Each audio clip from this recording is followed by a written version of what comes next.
Christopher Columbus, one of the great European heroes, turns up on the island of Hispaniola. He was welcomed by the native people. They embraced them. They treated them with fantastic hospitality. His soldiers snatched babies from the breasts of their mothers and dashed their heads against the rocks. Children were fed alive to his dogs.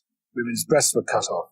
He decided to hang 13 of the Native Americans in Hispaniola to recreate the crucifixion of Jesus, plus the apostles. It's true that the majority of people died there of disease. Disease is introduced by the Europeans unwittingly, but many others were driven to death through overwork, direct murder, through starvation, as their resources were taken away. Columbus insisted that everybody bring him a certain amount of gold, and those who failed to do so had their hands cut off. Some were sent back to their villages with their hands and their noses tied round their necks, having been amputated by his soldiers. And what he did there set the pattern for the genocidal extermination of almost all the Native American peoples. 100 million before Columbus made landfall. By the 19th century, that had come down to less than 1 million across the Americas. Overtly endorsed by such revered figures as George Washington and Thomas Jefferson, who wrote about the necessity of wiping out Native American peoples. In Britain, we present the colonial project as being about teaching the natives table manners and double-entry bookkeeping. In India, the British manufactured a famine in the 1870s out of nothing. There were food surpluses, massive amounts of food. But the governor, Lord Lytton, insisted that this food be exported wholesale to Britain.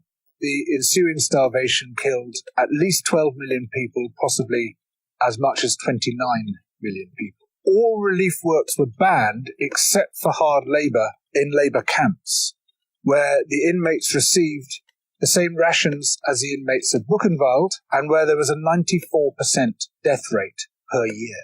This was all done in the name of liberal free market capitalism. Of course, the British did something similar in Ireland. In Kenya, soon after the Second World War, there was an uprising by the Kikuyu people who wanted their land back.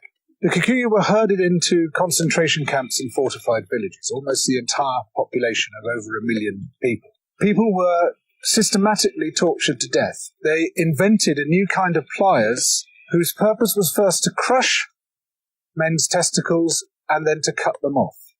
They raped women with bayonets. They raped men. Similarly, a favoured technique was to ram sand up the rectum with a stick. Sometimes they were rolled up in barbed wire and kicked around the compound until they bled to death. Some of the British soldiers boasted about this. This is within living memory.